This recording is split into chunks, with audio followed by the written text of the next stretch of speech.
そしてスペシャルウィークはここ中段に控えています。 Yep, that's me. You're probably wondering how I ended up in this situation. Listen, I'm just as lost as you are. Somewhere between it's a horse girl anime and actually it's a good sports show with meticulously researched real-world horse racing lore, I lost the plot. I don't even like horses. I would hate to have to live in the same world as horses. Weird, smug little pricks. But here I am, deeply invested in the career arc of a girl named Special Week, who is also a horse, who is also a pop idol, and a girl. I can explain.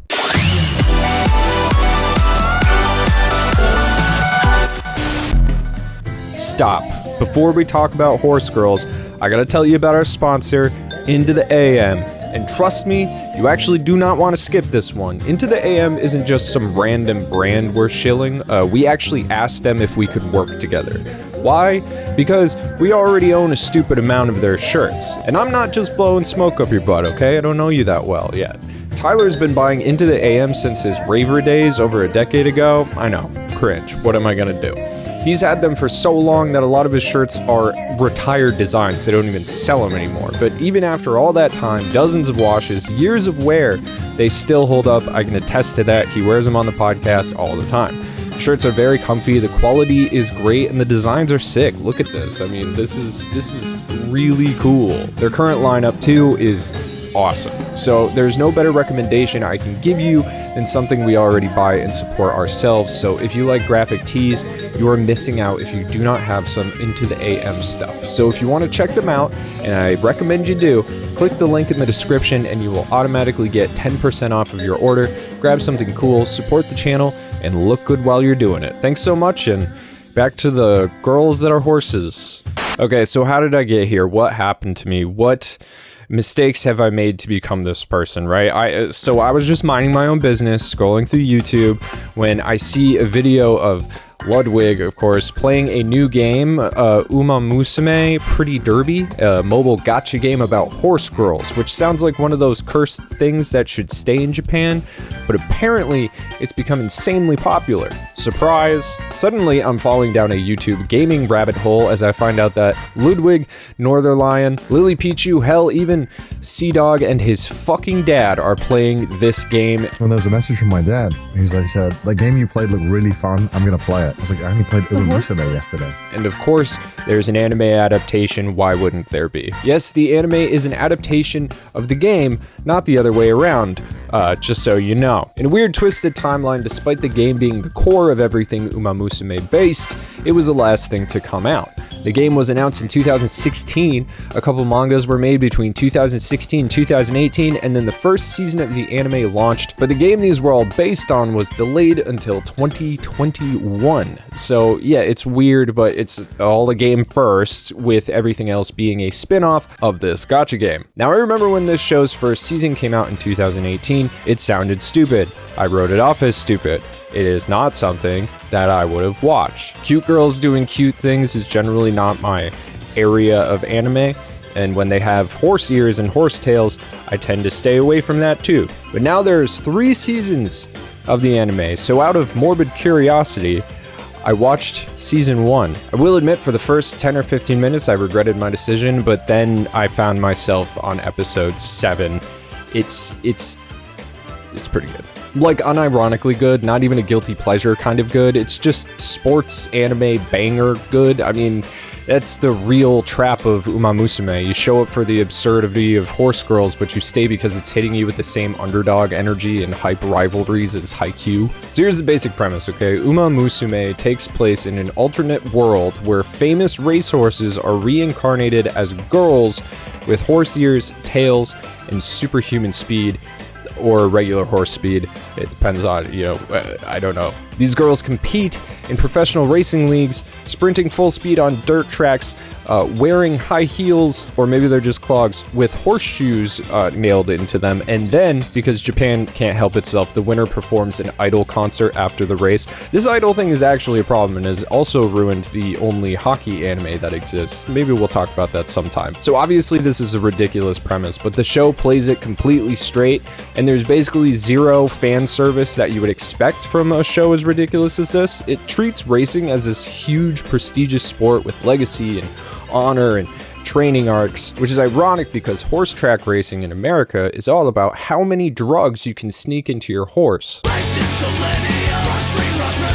Oh, and the idle part, that's barely the focus. It's just, I don't know, it's little glitz. Most of the time, it's just there to frame the spectacle of racing as a full-blown entertainment event, like if every F1 Grand Prix ended with a Super Bowl halftime show, or horse racing event. I don't know horse racing events, but it works because Umamusume is a sports anime first, or gacha video game first. Regardless, it's about the sports, okay? Every character has a dream, they all want to win, they have rivalries and injuries and setbacks and comebacks, all the core beats you'd expect from a good competition anime. They just also happen to be young girls with tails and little horse ears. But what makes it weirdly fascinating is how much of this is pulled from actual horse racing history, which was not a history I knew. The show isn't just making up rivalries or career arcs, it's actually adapting them. And if you were to notice that, you would start seeing the show differently, okay? It's not just a weird anime about horse girls, it's a weird anime that's also a love letter to the entire history of Japanese horse racing, which again is probably why these girls aren't getting loaded up with drugs. But once you realize all of this, it's like the entire show kind of unlocks, right? Because every horse girl you meet isn't just some cute anime character, she's a direct reference to a real racehorse with an actual legacy and an actual racing style that's been translated into anime form, again based off of a video game gotcha thing. And the amount of effort that went into this is kind of borderline obsessive and very strange, but altogether very Japanese, let's be real. Let's take a look at Special Week, right? That's not a frame of time, it's a person, it's the season 1's main character. And in the show, she's this bright-eyed country girl who comes from Hokkaido to the big city with dreams of being the best horse girl in Japan. She was raised in the country by her adoptive mother and had never met another horse girl until she came to Tekkan Academy. That's T-E-C-A-N, not T-E-K-K-E-N. It's not that cool.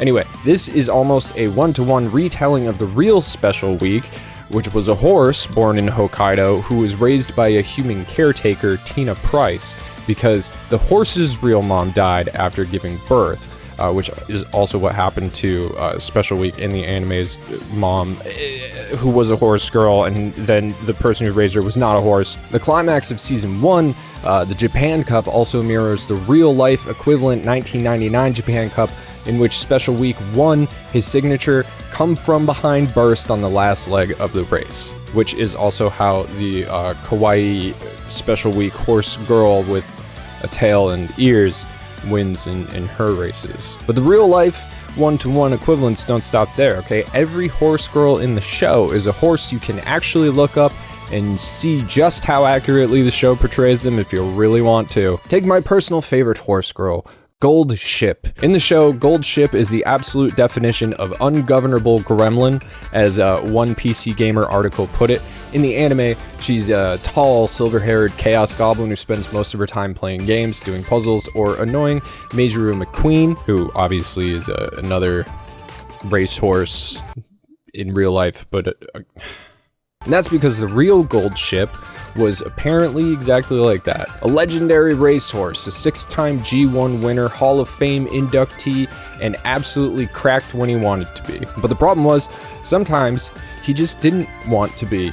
Sometimes he'd win by 5 lengths just like it was nothing, and other times he'd just not want to race. His most infamous moment came during the 2015 Takarazuka Kinen.